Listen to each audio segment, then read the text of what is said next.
Yeah. Google Meet is.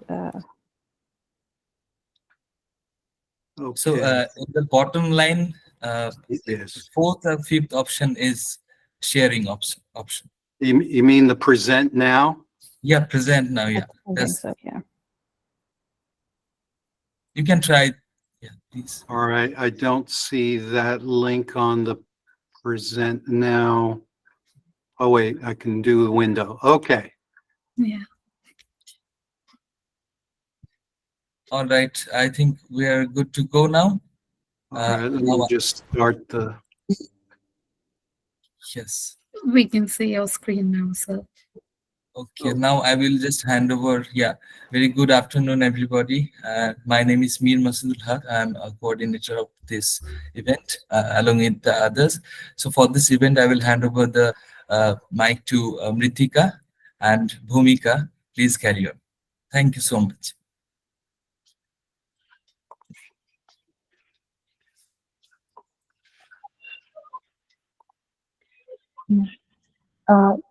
A very warm welcome.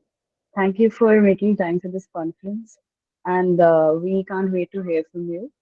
And before we start with your insights, we would like to introduce you and the chair of the session. I would like Mritika to introduce. Bhumika, Yeah. please, you do. There is some problem in my site.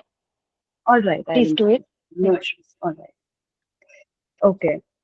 Uh, Simon J. Bronner is the Dean of the College of General Studies and Distinguished Professor of Social Sciences at the University of Wisconsin. He holds a master's degree in American folk culture from the Cooperstown Graduate Program of SUNY and the PhD in Folklore and American Studies from Indiana University. He has taught at Harvard University, Leiden University, Missouri University in Technology, Osaka University, Japan, Dickinson College, and Penn State. He also served as a scholar in residence at the Latvian Academy of Culture in Riga, Latvia, and scholar at Beijing Normal University. He was the founding director of the Center of Pennsylvania Cultural Studies and the Center of Holocaust and Jewish Studies at Penn State. He's the author, or he has authored and or edited of over 40 books in folklore and folk life studies, including most recently the Oxford Companion to American Folklore and Folk Life Studies, Encyclopedia of American Folk Life, The Practice of Folklore, Folklore the Basics, and Youth Cultures in America. He has also been the editor of the journals Material Culture, Folklore Historian, and Material Worlds, University Press of Kentucky, and Jewish Cultural Studies, Liverpool University Press. His awards and honors include the Lifetime Scholarly Achievement Award and Kenneth Goldstein Memorial Award for Academic Leadership from the American Folklore Society, Mary Toppy Prize for Program Development from the American Society Association, Lifetime Achievement Award from the New Jersey Folk Festival, and Chicago Folklore Prize from the American Folklore Society and the University of Chicago.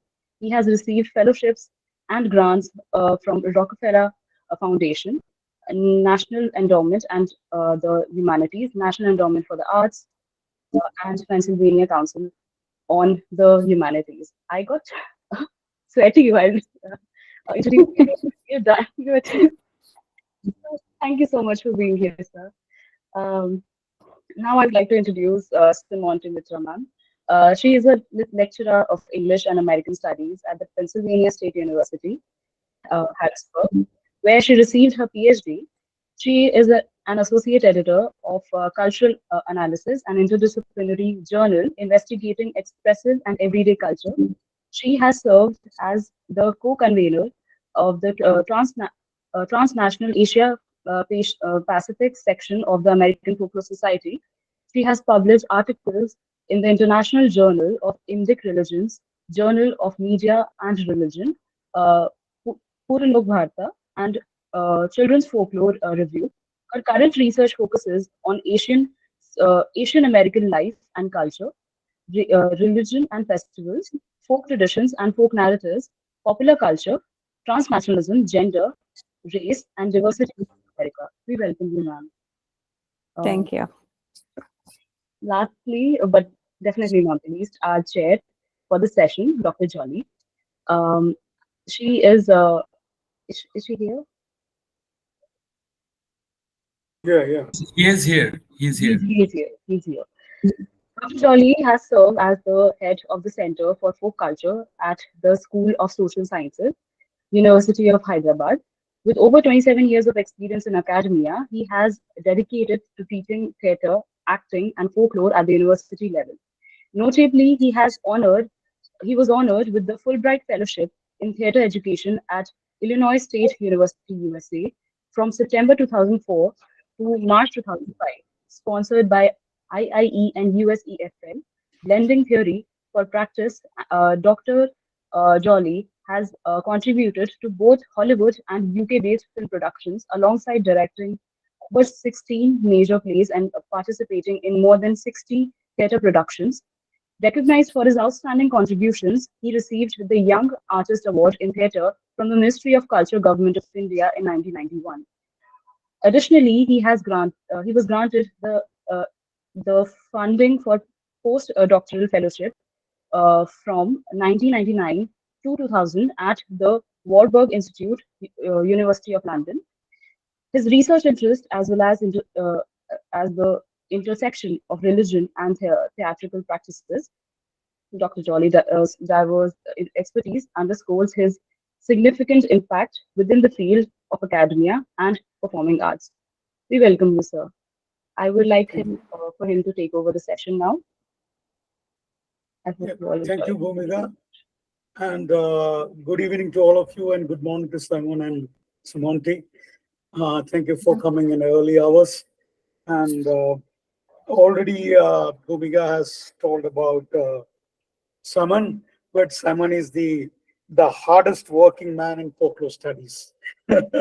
Which is so true. He has more than 200 papers, more than 30. I'm not talking about the quantity, 30 odd chapter wise, then contributed so much to the encyclopedic material, and very much compassionate to help all of us. I have 2 times I wrote to Simon, and both the time he replied.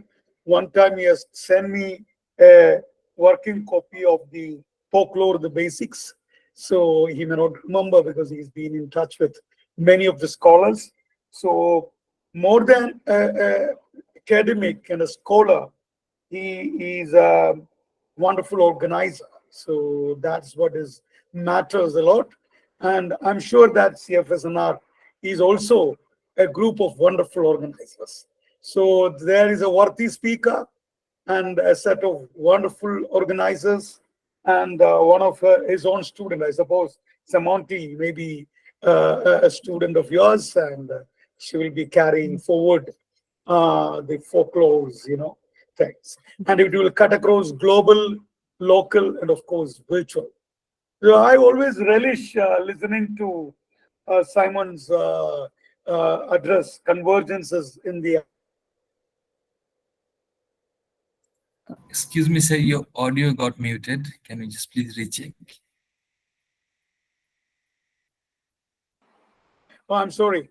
Yeah, Yeah. I keep listening sometimes to Simon's Convergences in the Hyper Era lecture, as well as Mediating the Folklore Text.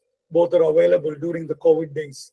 So the COVID has facilitated us or helped us to listen to many people over the digital platform.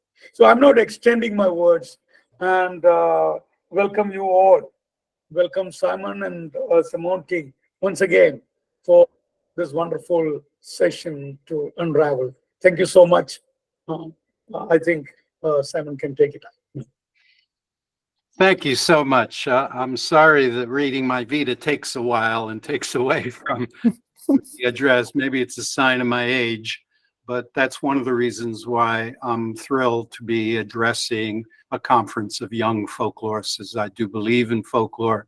Obviously, I have a passion for it, and I want to do all I can to ensure its sustainability and growth into the future. And toward that end, I appreciate that the organizers allowed me to introduce Semontee, who did study with me, but I also want to say was very influential in my growth in understanding and in growing my awareness of South Asia and what the issues are and how important it is to the future of folklore studies, as I think you will see in her part where she'll be sharing some of her research. And I also had a chance to collaborate with her on work on the balls of Northeast India.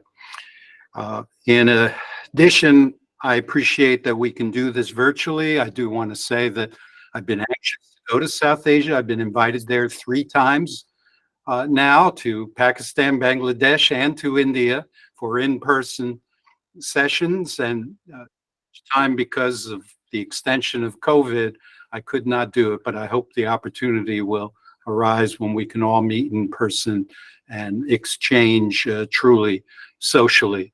My purpose today is historical and partly to share my growing awareness of South Asia and its importance in the past, present, and future of folklore studies, what I've learned from it, and what I hope our colleagues around the world will grow toward truly an international discipline of folkloristics.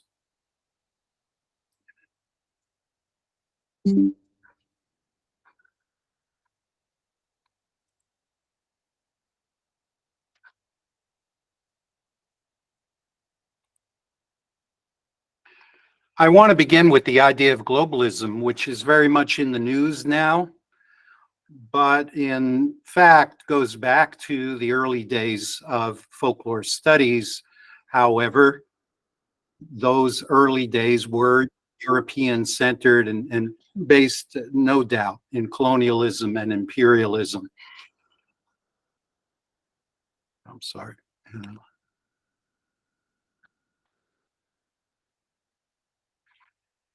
And there's also no doubt that a major influence on ethnology and folkloristics was Charles Darwin, who came up with the concept of evolution and a natural history approach, which was adopted by early ethnologists, with the idea of trying to separate a primitive culture and show how that evolved into quote unquote civilization. What you see on the right is Edward Tyler, interestingly enough, with a picture of the globe there. Edward Tyler was the author of Primitive Culture and came up with the theory of survivals to try and explain why contemporary peoples would utter and express folklore when it seemed to be either out of date or irrational, bizarre in a scientific, rational age. His idea was that it was based upon ritual and myth originally within a primitive and barbaric stage of culture. And then as it evolved into modern culture, it lost its meaning, but nonetheless was retained as survival. In addition to this, when colonial powers went around the world and encountered people different from their own with traditions that they didn't recognize, they adopted this to answer the question, or their question, of progress and why these groups they assumed did not progress while European cultures did. In addition, they introduced capitalism to many of these societies and made some assumptions about monetary exchange and industrialization as the earmark of progress.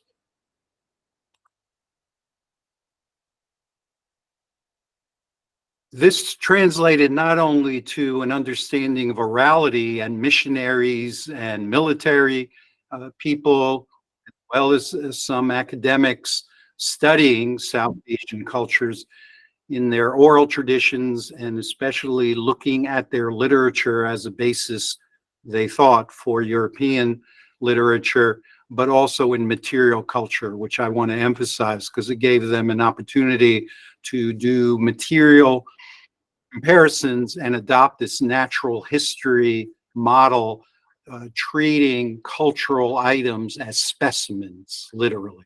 As you see here on the right, this is from the Pitt Rivers Museum, which preserved the original exhibits of Dr. Rivers, who was a physician who worked for the military and started to get interest in ethnology with his work off the Torres Straits near Papua New Guinea, and then later in India as well with his work on the Todas people. Germany was also a center of this kind of work and interest in South Asia. There are many people who started proposing that maybe the answer to evolution and progress is in diffusion and the way the cultures migrate, and particularly, as many of you know, the theory of Aryans, an area of the Aryans of South Asia, and then migrating to Europe and introducing cultural aspects, and scales became a central evidence of that, as well as artifacts and language. This is Wilhelm Schmidt, who was the founder of Anthropo Journal, which still exists. He was part of the group of missionaries who went there and proposed a culture historical method of ethnology, which was to try to identify the interrelationships of cultural item and how they tended to travel together. As part of that, with the Industrial Revolution, there was an introduction more of individualism, the question of whether individuals can shape their traditions, particularly because part of the assumption of a primitive or barbaric stage is that those areas worked in tribal kinds of interaction, which contributed to their stagnation until they were able to move to a civilized state. There were challenges, however, to this, and moving just quickly to the present in this idea of South Asia as a center for the world's cultures and how that became Europeanized, as the theory goes. I'm not advocating for that, but that's the theory. I would just fast forward to some challenges from insider voices, because all the voices that I've spoken of so far are European. Prashad penned a work that Semontee knows was very influential in my classes, The Modern Karma of Brown Folk, in which he tried to show what the mindset, what the worldview of people from South Asia was as they traveled, and it didn't necessarily become assimilated. In fact, he had this argument that partly because of racial grounds, as well as their fidelity to tradition, they maintained an interior that was very much a continuity of tradition, even though on the outside they learned how to code and speak to those host countries. I want to also mention the influence and part of the ways that Europeans tried to deal with this ancient literature that seemed to be very sophisticated and advanced before the grim tales that many Europeans wanted to be the roots of not only folk culture, in fact, of a cultural creativity. And the Partitram was translated into English, in fact, by Wilhelm Schmidt, who some of his work that you see there, Indischen Furstenspiegel, means cultural mirror, Indian cultural mirror, showing the way that literature is indeed a mirror of culture. And as you know even better than I, this folk tales and fables using animals, which according to the theory was the root of many of the European fairy tales that we think of. The counter to these kinds of global natural history studies was focusing on the local, of saying that these kinds of global, universal, and interpretations did not take into consideration context and local conditions.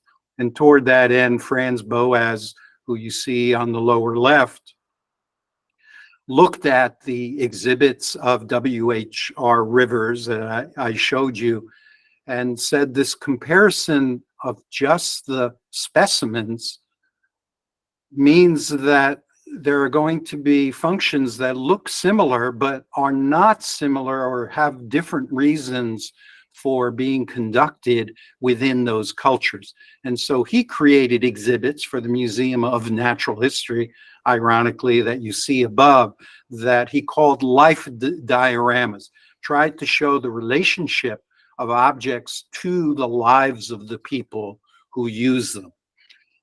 This is the idea of historical particularism, that the functions within a culture depend on the history of that culture.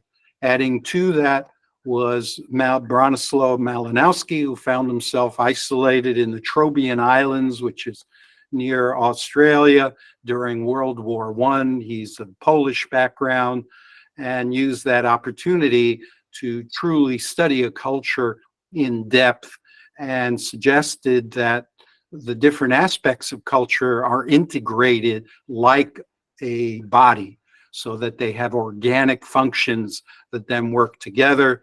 And then you can rationalize what was in the hands of Edward Tyler and the evolutionists irrational in rational terms, because you can see reasons for beliefs. You can see reasons for ritual. For example, we hypothesized that as fishermen of the Trobriand Islands went further out, they had more beliefs and stories about warnings, about dangers, about tales of accidents that occurred, because they served as caution to the fishermen of what were the dangers, what is the cultural guidance for what you're going to do. Joseph Jacobs is British, but he's of Australian origin. He was Jewish and spoke various languages. What he suggested is there's too much emphasis on the past and on groups that seem to us to be primitive. This idea that these traditions no longer have meaning in modern society should be rejected. And he suggested that folklore is continually being invented, continually emerging, which was quite radical at the time as he spoke to the British Folklore Society, as you see in the upper left, and in fact was editor of its journal. One of his contributions, in fact, again, showing the influence of South Asia and its sophistication, is Indian fairy tales, comparing it, to be sure, to European traditions, but also showing the ways that this still has a bearing on contemporary culture.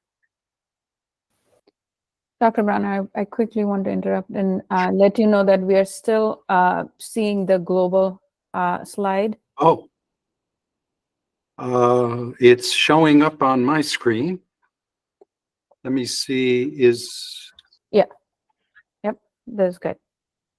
All right. It's automatically going to my full screen. So you can see that there, but my animation is not going to show up. Let me try just one more time. I think in the down side, your right side, there's a slideshow option, so that will help you to slideshow. Yeah, down right. Yes. A television like symbol is there.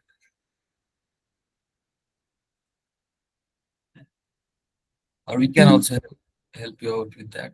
Ritika can. All right, if you would, I just don't see it. I'm sorry. Okay.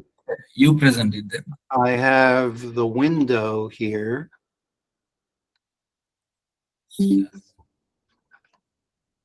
All right. So, Ritika, you can present on behalf of him.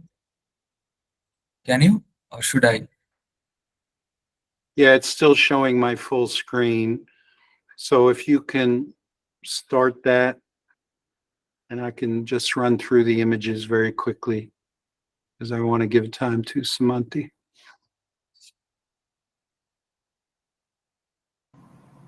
Ritika? Mir, if you are ready, you proceed because I have switched off my laptop. Okay, again, I'm trying. Just a minute. Should I stop sharing? Yeah, then I can share it.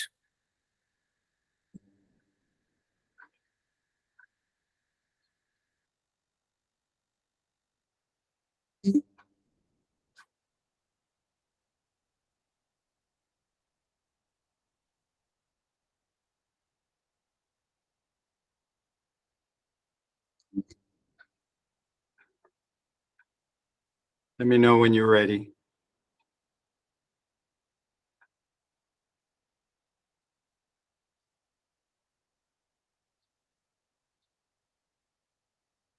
Thank you for letting me know, Semontee.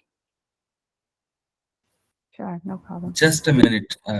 Because it was moving forward just fine on my Mir, screen. may I? Mir, may I? Yes, I'm also having some technical issue. It's not sharing Okay, from just my a minute. side. Just.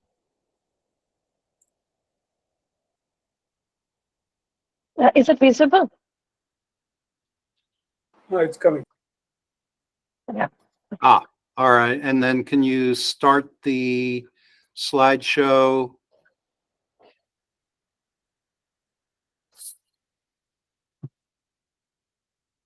You can start it with the second slide. Okay. It's not working. No, it's not working. Like, Yeah, If the now, slideshow is not working, you can just click on the slideshow slide. is not working. Actually, if we keep it in this way, can it work, sir? yeah, just lose some of the images, but let me proceed, and I think you can get the idea. I of the think that will be better. You'll lose the flow otherwise. I think that you can proceed, Simon. You can. Yes, I'll go ahead. So anyway, what is important, I think, that is left out of a lot of the histories, and I've been trying to correct that, is that in the early 20th century, there was a start of interest in Indian folklore, especially in response to colonialism because of the threat to traditional cultures in South Asia. And one of the voices that I've been interested in is Ranajit Guha, who's well known for his own literature as well as for the study of folk tales.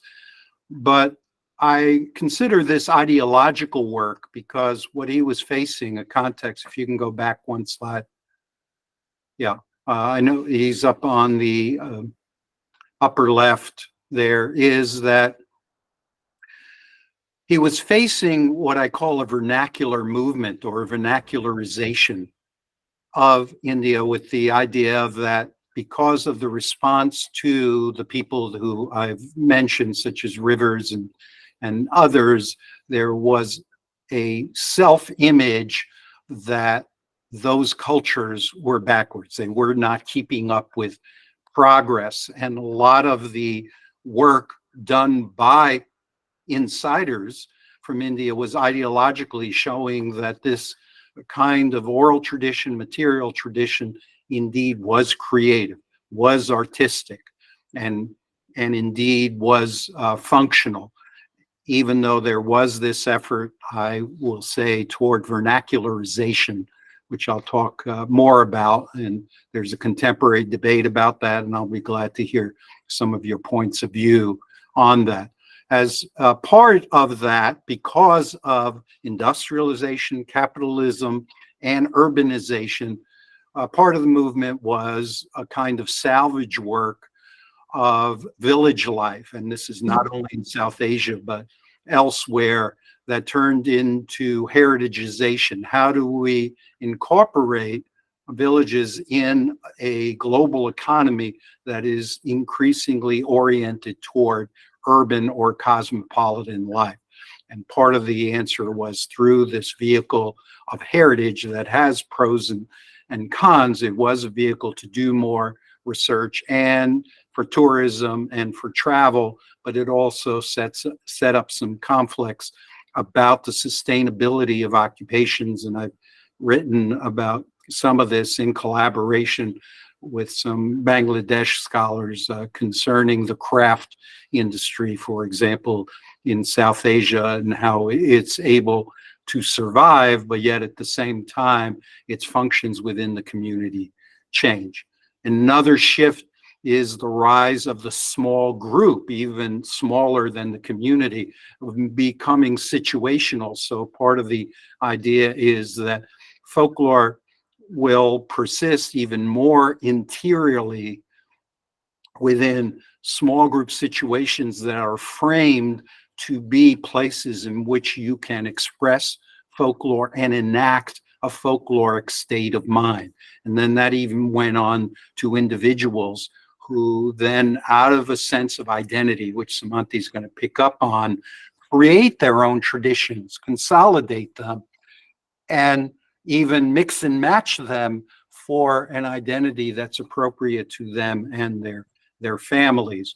Many of you know this as performance theory, and I see there are sessions with performance in their titles, but a lot of this is descriptive with the idea that we enact persuasive ideas through our folkloric performances, and they give us license to say things that we might not be able to in everyday life.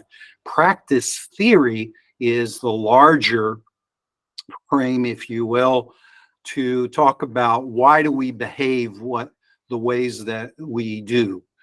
In other words, is shifting the question from why do people stay behind in their progress to why do we do what we do? Why do we make the choices of what we do? And it becomes more psychological.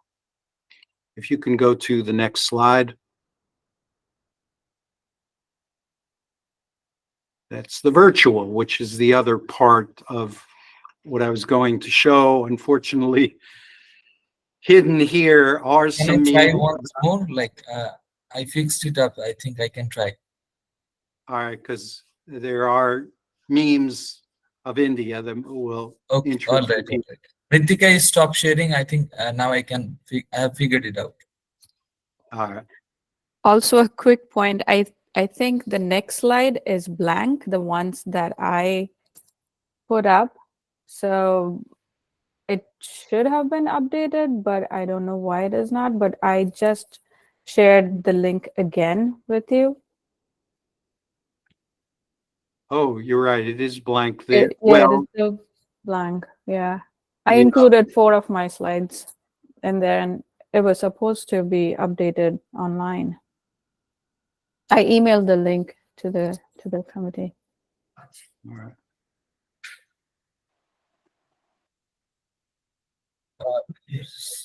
Was it showing? Like, I didn't get. What is the problem? Okay, it was. Just give us 2 minutes, please. I think. All right. And it might I be- don't see the chat, but I'll be glad to address as well as Semontee yeah, questions. some questions here. Yeah, Semontee, what you were talking about? Can you just resend that file? I think we didn't.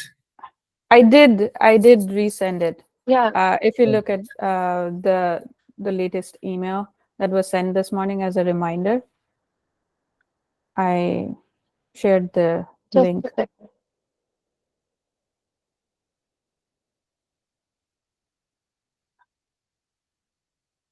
Well, while you're trying to set that up, I'll just give background, is because another theme besides the social interaction and the definition of the social in the production of folklore is in communication and the way we communicate. One of the reasons that I'm going to argue that South Asia is very important is that it became very challenging to Europeans because of the multiplicity of languages and the understanding of communication in different codes, particularly as there was an attempt to anglicize all of India and all of South Asia at the time.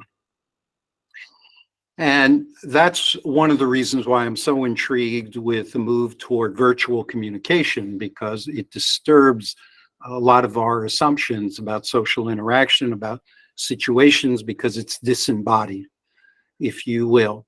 And it is by its nature global, and also by its patterning English. So it's a continuation of Anglophony, which is the technical term for the production of English, or the dominance of English as a global language. There was for a time a challenge of German to be a global language, a scholarly language, but English seems to have dominated, and the rise of the internet certainly has contributed to that as well. Yet, what I'm also finding and studying, and I have a paper coming out, for example, on the virtual folklore of Pakistan, shortly, looking at the mediation of folklore, of visual cultures, that increasingly we're in an image culture, and I see the meme as particularly iconic for ways in which we have what I call a folk cultural register, so that you work on the internet, you communicate over email, but then there is a channel, a frame that I think applies practice theory in which you mediate your local, regional, and even national concerns, as opposed to others, through this medium, which is very public. The textual part, especially in the memes, is then the reading, the psychological ways that you perceive and absorb and comprehend those images is mediated by different people with texts that may have insider knowledge that others don't get, or have popular references that then you're able to see what an insider view or an outsider view is. Are we there yet? So I can show you some quick examples, and then these next up. I'm really sorry to say, but I think it requires some sign in into some account. Might be some Mac and Windows problem. All right, let me try this and tell me. No. I have it. I have it made. I've got it. Just a second. Just a All right. second. Meanwhile, someone can continue maybe a little bit explanation of practice theory. That will become. Yeah, we can follow up on the examples later. You can All right. share them. All right. Excellent. Okay. Bless you. All right. Keep going to the virtual. But this is a little review. We were in a classroom.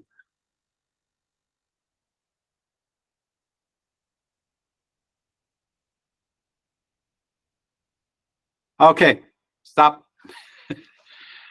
One of the points is that the internet did not invent this kind of visual culture that, I guess I'm dating myself, in the era of the fax machine and the photocopy. There were these broadsides, and one of my mentors, Alan Dundes, was very influential in coming up with a new definition of folklore that was based upon repetition and variation rather than on oral transmission or face-to-face transmission. And early on, this was part of the corporate culture. So you see the ways in which, again, modern culture is mediated through these folk cultural registers. Well, in addition, now you can see, I hope, structurally, to do a structural analysis, the way that there's continuity with some of the memes that we have. I will tell you that most of the world does not know what a roti is. All right. So, I should say that says if your roti is not round, no one will marry you. Go ahead to the next image. See how many of you know what that means. All right. I'm sorry, this is now behind, but that says, Beta, your argument is not valid, which no Indian teacher ever said. And this says, when you wake up a Sunday morning, this is a cricket match, for those of you who can last through a cricket match of 5 hours. And it says, when you wake up Sunday morning and you can smell the Barmati. Again, not a global reference, and this is also going to be some continuity as well into Semontee's talk. If you could get rid of the hit any key to continue, yes, you're Briani, sorry. All right, and the next image there. And my point is that part of the culture, and this is part of my work on then national mediation and what I called the culture, the conflict of minor differences, the narcissism of minor differences, which is a Freudian idea that peoples who are actually quite close together separate themselves psychologically through folklore by exaggerating their differences, as you see here. And so what we have as a theoretical thing to think about is that we're changing our communication to be more simultaneous and heterogeneous at the same time that there's a fear of massification, a fear of global unification. And this tension drives what the new emerging folklore is, at least online, that Joseph Jacobs anticipated. Okay, with that, why don't you hit the next slide, and I will let Semontee talk about her particular research that applies some of these concepts that we discussed a lot in our classes and discussions. Thank you, Dr. Bronner. Yeah. So this is a very small part of my research, kind of dissertation research. So this is a study that I did, an ethnographic study, which was based on Harrisburg, Pennsylvania, and also a few parts of New Jersey. So I observed some of the religious festivals, and today I'll be talking just about Durga Puja and a very small part of Durga Puja, the food that is prepared and served to people and what role that food does or plays. I'll talk about that. But before getting into those details, I quickly want to talk about what is the role of religion in the United States when it comes to diasporic population, especially South Asian Indians. I'll begin with Rudyard Kipling's quote, two of his lines from one of his poems, The Ballad of East and West. He said once that, oh, East is East and West is West, and never the twain shall meet, which probably was the case long time back, but United States is a nation of teeming nations, and we see that every day in every aspect of our lives. So there's a huge merger of the East and the West, and we see people, walking down the streets with yoga mats and doctors recommending meditation to reduce stress. So that is a very common thing here. Coming to religion, so the second wave of Asian immigration started from 1965, and as people from Asian countries, especially India, as they started to move to the United States, they also brought religion along with them. And religion got redefined as their markers of identity. So they are using religion to sustain and bind their own community, as well as their traditions. So religion here is used, kind of reflects different religion, and religious festivals reflects different anxieties, which I'll talk about in a bit. But the performance of religion is through festivals, and it has become very closely knit with culture. So there's hardly any difference between religious celebrations and cultural celebrations. It has come that close. So faith, worship, festivals all of these provide a support to these transplanted people who are often faced with, phases of stress, anxiety, loneliness, alienation, all of that which comes from them being away from their homeland. So festivals definitely have become a cultural performance for them. And festivals also provide a platform in which Indian immigrants display their own identities, as well as reflect upon their realities of living in the United States, as in the day-to-day life, stress, all of that. So these festivals are kind of core to that. Religious festivals have also become a tool for cultural productions. So festival celebrations in the United States not only bring Indian Americans together, but they also create a public image and mark their public presence in this country. So if we can move on to the next slide, please. So they are more of a symbolic assertion, which we will see in the celebration of Durga Puja. So Durga Puja, probably most of you are aware of Durga Puja. It is one of the biggest festivals celebrated in West Bengal. A different form of it is celebrated across India, Navratri, but I also observed that. But today I will focus primarily on Durga Puja and how different associations kind of celebrate the festival. So just to give you an overview, that in West Bengal, Durga Puja is celebrated both as an indoor and outdoor festival. We call it Shabiki Puja and Barwari Puja. But in the United States, it is an indoor celebration primarily because it has to be within a community hall. But it includes a variety of outdoor activities that is also seen in the Barwari Puja.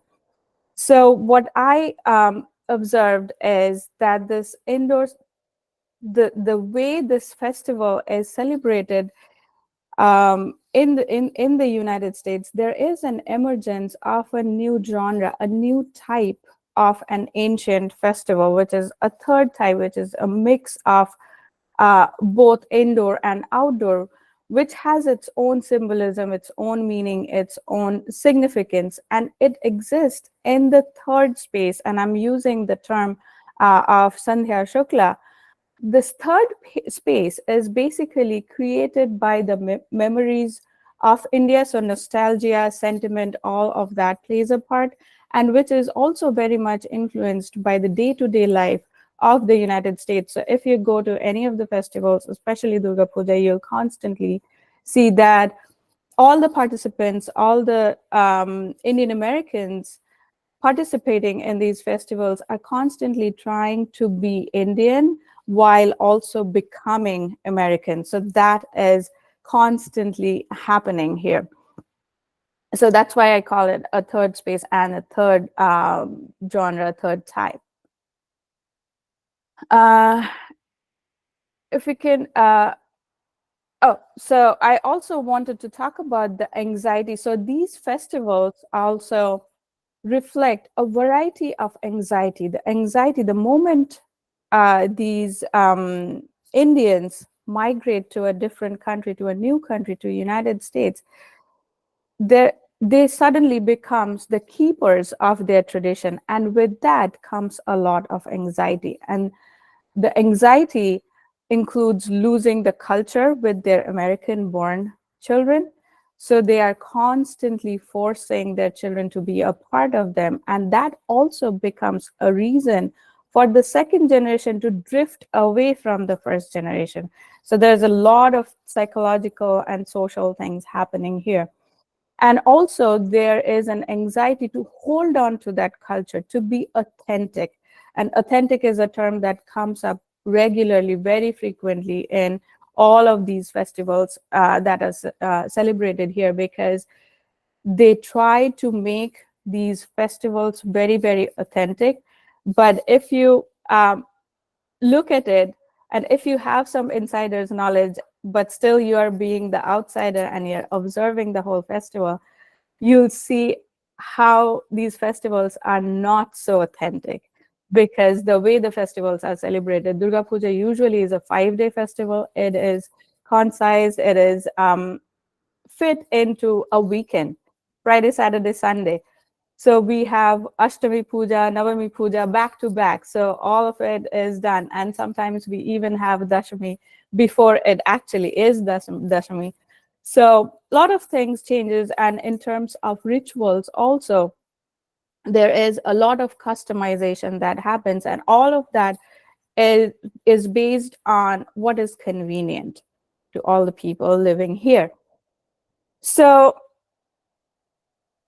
because of the reflection of several types of anxiety, of losing their culture, of passing it down, handing it down, there is a drift between the first generation and second generation, because there's a pull and push factor. They're constantly trying to pull in the second generation, and the second generation is trying to move out because they have to fit into the larger American society. And if they get tagged as Indian more, it becomes difficult for them to not really survive, but fitting in the outside world becomes a little bit difficult. So there is this constant push and pull struggle happening here.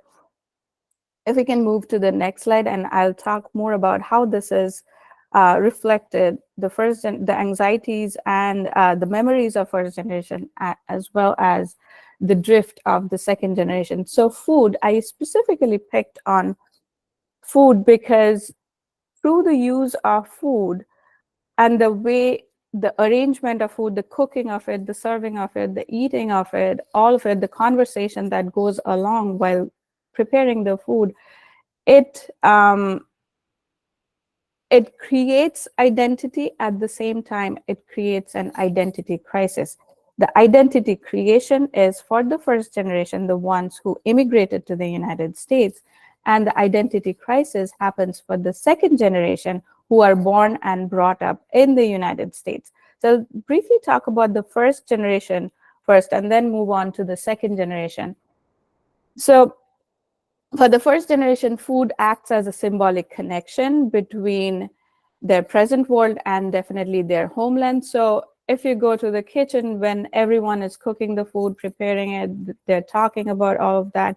Most of the conversations are around how their days were in India, about their childhood life, and what kind of food they used to prepare during such festivals, or what they shared, how they made all of it, their family life. So nostalgia plays a significant role within the kitchen space. And them coming together, eating the food they're preparing, it kind of rekindles their sense of Indianness. And also it brings back their childhood days, their childhood stories. These discussions are also very powerfully charged with what is authentic regional dishes, what is fusion food, how certain dishes have changed. So all these conversations happen in the space of the kitchen, where there's this constant making of identity, sometimes regional identity, sometimes national identity. So the identity factor comes in again and again. Additionally, food also has become a symbol of, I would say, a resistance to a certain extent, resistance to the accepted belief and tradition, because usually kitchen and cooking and food, all of it is a woman's responsibility in an Indian society, in Indian families most of the time. But if you look at the festivals here, it is men, women, all of them coming together without any set responsibility or set expectation. They are all coming together and preparing it. And it is all done for fun. And it is all done to live their identity of being an Indian. So there is some disconnect with the old patriarchal regulation and the gendered hierarchical structure that exists in the Hindu society. So cooking traditional food actually defines the moment of exhibiting their Indian identity against the diasporic realities, which is often infused with the feelings of. So food is very, very important in that aspect. Cooking and eating traditional food also reduces the distance that they have between their homeland and their newfound land. So that food becomes a merging point where the dualities of being Indian and becoming American merges. So this is what is going on with the first generation. So food is creating their or recreating their identity in the United States, while when we look at second generation, the same food is becoming problematic and it is creating a crisis for them, primarily because when they take Indian food, although they enjoy Indian food, although they love Indian food, many of them do, not everyone, but when they take Indian food as their lunch, they are picked up on by their friends at school. They are bullied because it is an ethnic food. It has some kind of smell which is not so familiar. So when they are in their middle school or high school, these kind of conversations become very, very difficult for them to handle because they are trying to frame their identity at that time. So teenage years or adolescent period is anyways a period of stress and storm. But the second generation Indian Americans or Asian Americans, I would say, it becomes more stressful because now they have this added pressure of representing their culture, but also being a part of the majority society, which is the white society here. So they have to fit in. So there is this constant struggle. And I have had, and this is from my personal experience, I have had students in my class who mentioned that because she got picked up for the food that she took in class, she always, her entire middle school and high school, she would only take peanut butter and bread, which she hated to eat, but that was only the safe kind of food. So what I'm trying to stress here is while food is becoming a huge part of identity creation for one generation, the first generation, the immigrant generation, at the same time, it is also becoming a major reason of identity crisis for the second generation because their realities, their background, their surroundings, and their way of survival in the country is very, very different. And all of this is so clearly reflected in these religious festivals that we witness. Okay, this is if we can move on to the next slide. I will end my talk by talking about very, very quickly about another approach that we can take when studying diasporic or folklore of the diaspora of South Asian American Indians. So this is the approach that I used was that of ethnic identity. So ethnic identity was the premise that I used to get into the details. There is another approach which Juan Zhang, he started talking about it since 2015, although this concept is not very new, but still he is trying to use it to study and research diasporic folklore. He calls it folkloric identity, and this is the definition that you see. I'll read it out and then I'll explain it a little bit more for your understanding. A folkloric identity is defined by the shared folklore in practice at a locale, whether the commonality is based on religion, language, age, or gender. It is not a notion solely based on race, ethnicity, or religion, as the term ethnic group or ethnic folklore suggests.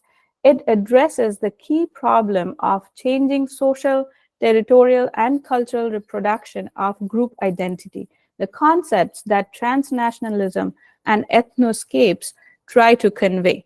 So what he is trying to say here is not to study or not to look at certain traditions or performances or festivals from ethnic identity perspective, but to start it from tradition perspective. So go ground up instead of a top-down view.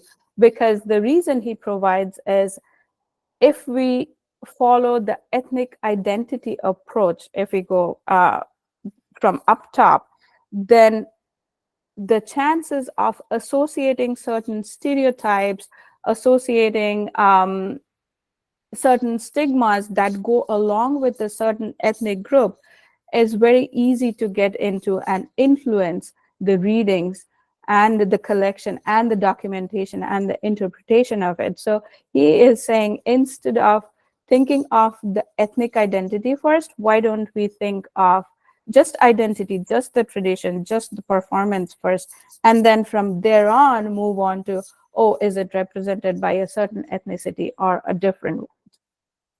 Which also brings me to my last point of how fluid tradition is, how constantly evolving tradition is. And it also questions the term authenticity. What is authentic and who has the authority to consider something authentic or inauthentic? So all these concepts become really, really problematized in our current studies that we do. Dr. Bronner, you are on mute. I'm just going to conclude with a pitch showing that we're not just making a call, but trying to put our words and ideas into action. If you could show the next slide. And that is, I've launched what may be too ambitious a project to re-globalize folklore studies, but to have more of an insider perspective than it has in the past, to have more diverse voices, and to truly cover the world comprehensively rather than from a European perspective. I call this the world of tradition. And in fact, Semontee is going to be doing the section on South Asia. And we also have one on colonialism that is also by Sadhana, who I'm sure you know. And we have others on genres such as riddles, which is going to be from this perspective. It is also going to be virtual to be more accessible to the world.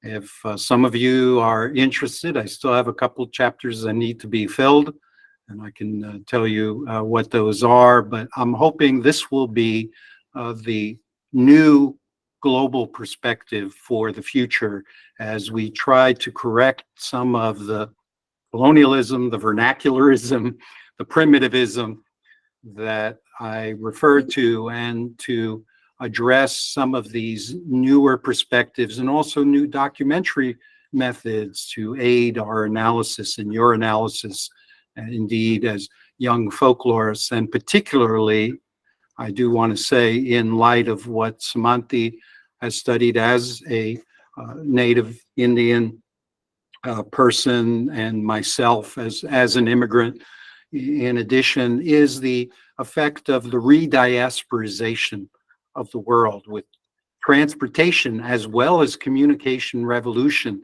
We have peoples going all over the world in unprecedented ways, building settlements and recasting cultures, and on an everyday basis dealing with the mediation of their traditions, their identity, and their family lives as they try to think about what is important for them to gain a sense of their personal as well as social meaning. I thank you for your attention. I tried to answer some of the questions in the chat, and we'll be glad to take some others if time allows. Thank you. Thank you, Simon, and thank you, Semontee, for opening up different perspectives and ideas and hanging on to insiders' perspective and opening up opportunities for the budding folklorists to study their own cultural traditions, which is fluid, dynamic, complex, and ever-changing with tradition and invention in a simultaneity. So when you look at that, when you open it up for the youngsters to go into, find out that insider perspectives, that opens up avenues for them to, charge on and look at it. And as you said, the diasporization. India is a vast and diversified country. Always look for migration and modernization and immigration and constructing and settlements in and around the world, and carry the baggage of their own traditional worldviews. And always with having the complexities of whether what is authentic or not. And it was so wonderful with the simple idea, with a single idea of food. Semontee was trying to bringing that ideological crisis, psychological crisis with the identity, which is bearing in the diasporic mind of the second generation, but still the game is on. So it's very, very, very interesting. And thank you, Simon, for coming in and compassionately and passionately making us to, making us to review some of the theories, to build in. And because of the technical glitch and all, we could not go much into your own work with the Pakistani memes. And, as you know that we are a country with hazards of memes, and every day it is thronging. And, it's so difficult for folklorists to look at it. It's not the age of the Londonian Xerox law or paper law, or etc. It's like, it's too much, meme lore, or in the Towards Blank's word, Howard's words, we can say so many things. But I'm not extending it. It was so much invigorating, and you people came in the morning hours and lend a hand to this young bunch of scholars and organizers. Thank you so much. And the stage is open.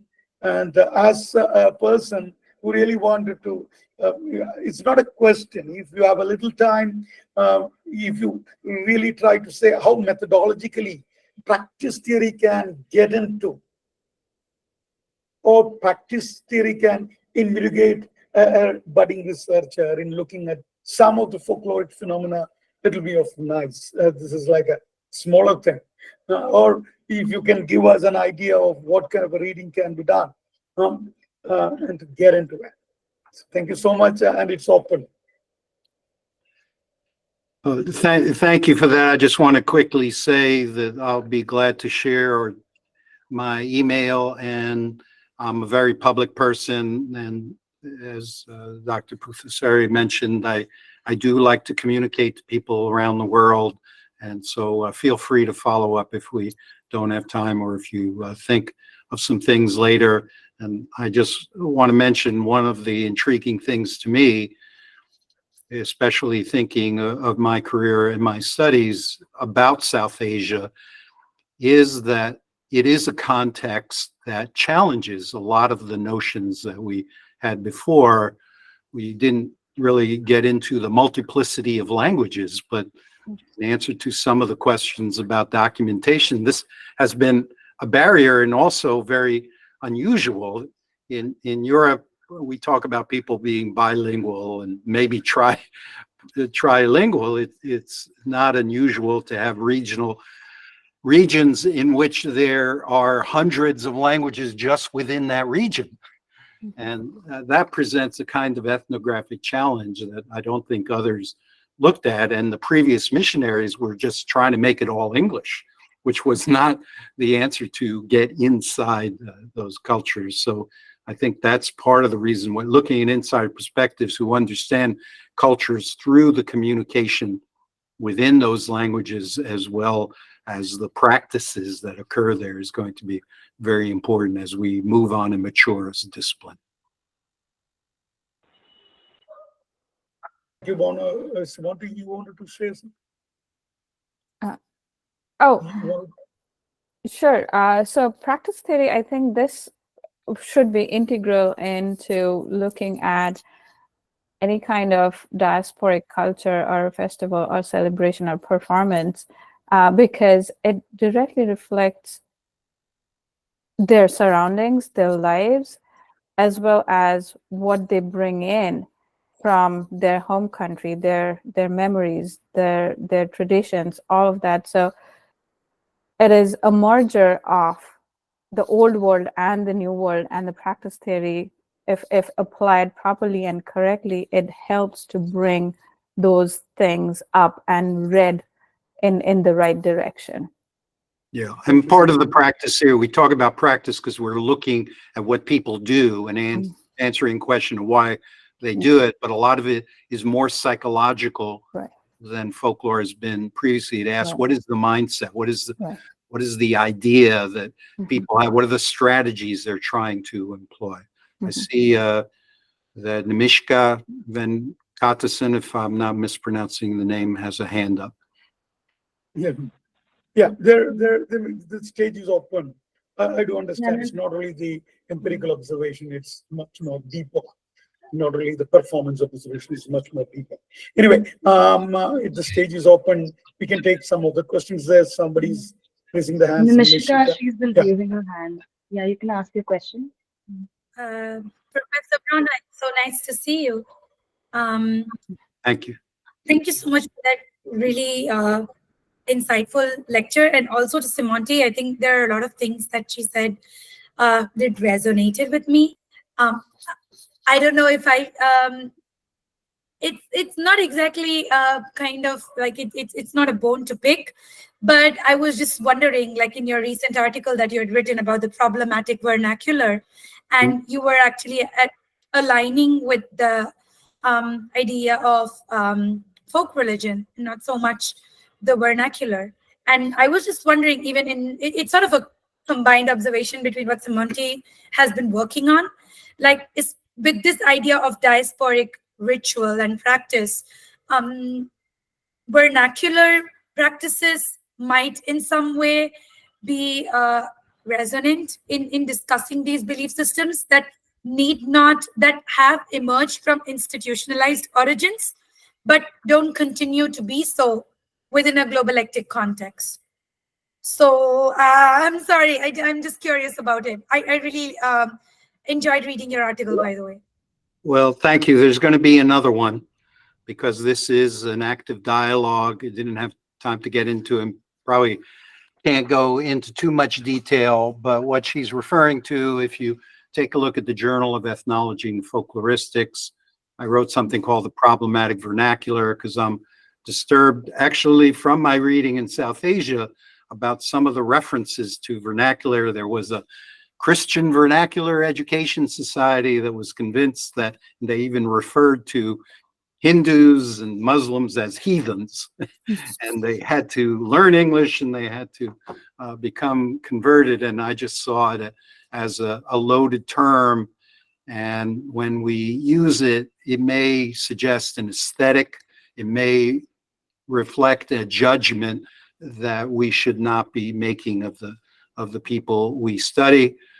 Dr. Volk, who I greatly respect, did answer with the instrumental vernacular, and he's defending it because he's saying, well, it's very flexible. It doesn't have to have those implications of the past. And he studies South Asia, so he's sensitive to some of those issues about what I call the vernacularization of South Asia by Europeans. And then I've answered the functionality of vernacular, suggesting that I'm not necessarily saying go back to folk religion, because now I'm rethinking religion and whether that's a Western concept and whether we should be talking with more precision about belief practices, what people do to gain a spiritual sense. And that's where you get more of the psychological. And just to summarize my view is, let's put into our lexicon, into our vocabulary, what we're trying to analyze, so that when we say vernacular religion, it's not clear to me and to others what it is you're looking at. You're looking at, again, those old European questions about why are these people doing something that looks primitive and bizarre to me? Or are you asking, as I would like to know, what is the process of tradition? Why is this being maintained? Why is this meaningful to the people? And Semontee is addressing that, for example, in her work in a dissertation. We had a lot of conversations because she was claiming that religion is more important in the United States, which is an alien culture to the residents, than it is in India, in her experience. This just changes the dynamic, and I think forces us to ask, is this traditional practices, and therefore what is the process of tradition that's making this work or not make this work? Is it transmittive? Is it expressive? I just would like more precise kind of language, rather than putting it into this frame of vernacular that just has all these kinds of images and connotations that are not great for, I think, a maturing discipline. Thank you. Semontee, do you have any follow-up? Sure. This is, so what you exactly said about vernacularization. This is what I was also trying to say when I was talking about folkloric identity. So as you mentioned, that there are certain stereotypes and certain stigma, certain assumptions that come along, which problematizes how we observe, how we study, and how we analyze whatever we are observing. It becomes biased. So can we do something to take that bias out? And these are some of the ways and strategies where we can do it and actually implement it. Yeah, that's really interesting, Semontee. And I was like, and in the current milieu where studies with memory studies, and you must be very aware, is doing a lot of rounds, and there's also memory being discussed and used in ethnographic work as sort of a methodology. And if you were to understand the idea of collective memory, I think that might particularly maybe align with diasporic identity to some extent. I was wondering if you are inclined towards that, because I think it's really interesting that you're looking at this sort of global religious practice. And I'm myself interested in Bhakti studies, so I think this is a very fascinating take on festivals, and that's about us. So the memory that I have experienced here, this memory of the first generation is actually frozen in time. This is the memory that they have when they left India. So all the memories are of the past, and it is frozen. And they are constituting, they are building up, sometimes also imagining things based on what was there back in India in the 90s or in the 80s, because these people came during that time. India has changed a lot.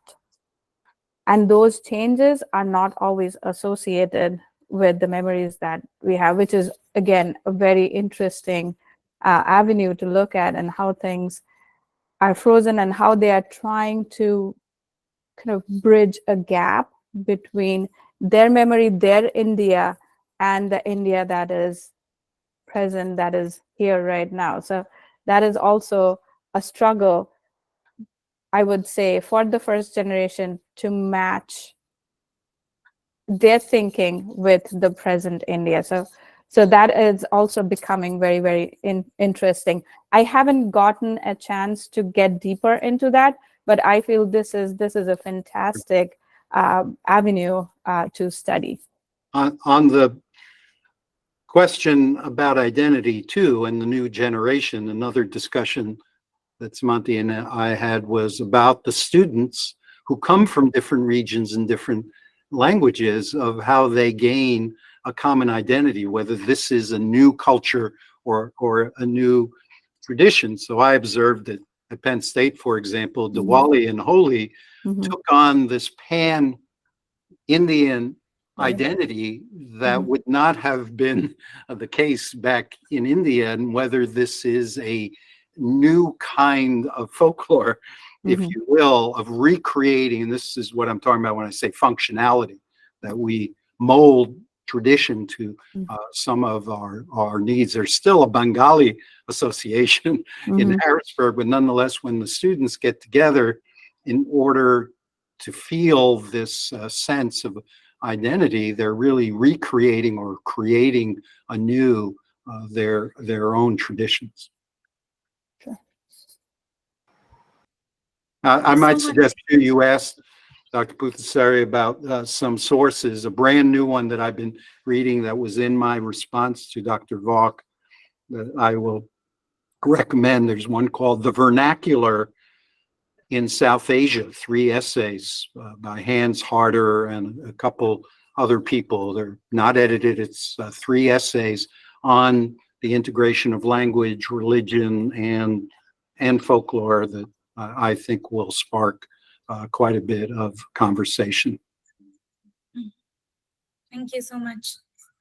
Thank you. We can take one more question. I think, Meghna, is it okay? We'll take one more question. Yes, sir, we can take one more It's question. up to 8. Is there anyone? There's some, yeah. There's some comments. Manjari, you can do the comment, or Harka, she can do the comment, take it up, so that it will be easy for Bronner to respond. Well, Arka can ask the question. Okay, go ahead.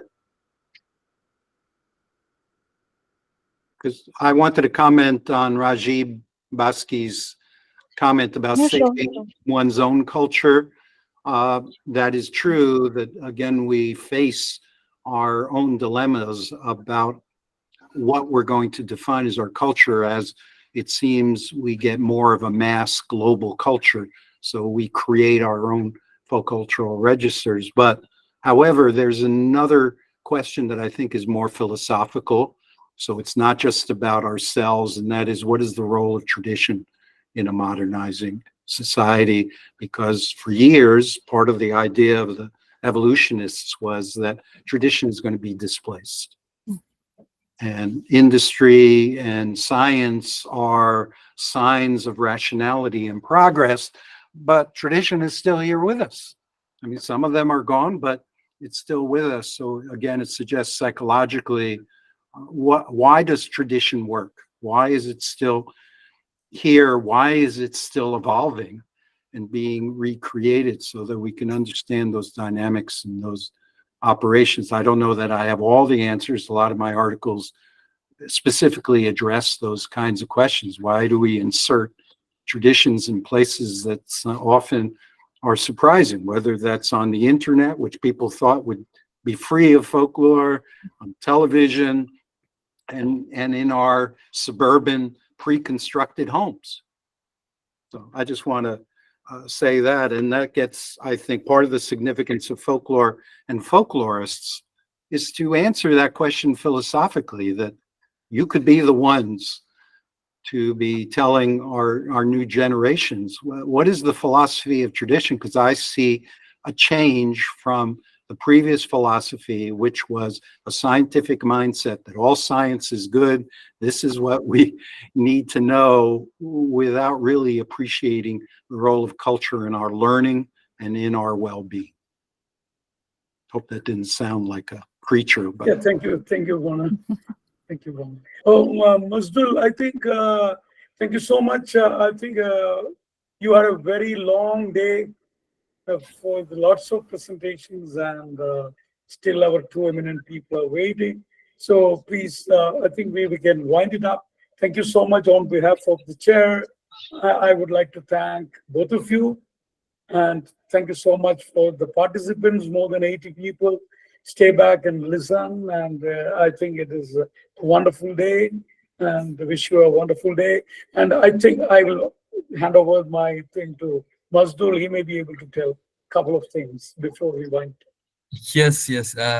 this is an opportunity to like young folklorists like us to learn from Mr. Bronner and Mitra also, and to have you together in a virtual space. And that is kind of also some of the question that Bronner has put forward to us that we need to ponder about. I mean, that is so inspiring also, that will also motivate us in our future research. And we have been really the process of arranging a conference, some young minds together. It has been a very tiresome work for all of us. But at the end, like throughout the day, the learnings that we have achieved and all those people we interacted with, that's not big deal for us. So on behalf of CFSR, that is just an organization that is just running for 6 or 7 months, but it's really pacing up to promote, especially like we need to go ahead of academic and then help in the real life of the, I mean, in South Asia, the artists are not getting, I mean, financial support or some other problems they're facing. They're not aware of something. So we also want to contribute to that. Like activism is also one of our concern. So problematizing the already the concern that is there in the academia, and then also putting some effort for them their part, because at the end we're like talking about them only. So that is our motto, and I wish that we can have more talk to Mr. Bronner, Mitra, and also you, sir. So with this note, we hopefully will meet again and see you soon. And we want to thank the coordinators, like Bhumika is here, Meghal is I would here. like to add to that as well. Yeah, please. Sorry. Yeah. So, like we started off with the lovely sessions, and there couldn't have been a better way to end the first day itself. And like on behalf of all the young researchers, like beyond just India, like we have people from everywhere today. We're just glad we have such gratitude towards everything that you've shared with us. Like this networking, this connection is what folklore and culture is about. And to finally have this exchange and dialogue is overwhelming for young researchers, because research within itself becomes isolating. And I wasn't tired reading your bio. I just hope that it keeps on growing more further and further, pages and pages. And thank you so much for joining us today and giving us this opportunity. My pleasure. Keep in touch. Let's keep the conversation going so we could truly be a global village. Yeah, please. Thank you. And I also want to thank the attendees. Mritika is here now. Mritika, Meghal, Bhumika, and me were coordinating that. But we have also advisory who have helped us, and volunteers also they helped us throughout the sessions. So for today, we are closing the session, but tomorrow we'll have some more opportunities to learn from our presenters and some other dignitaries. With this hope and best wishes, I wish you all the very best. Thank you so much. Thank you so much and wish you all the best. You all did a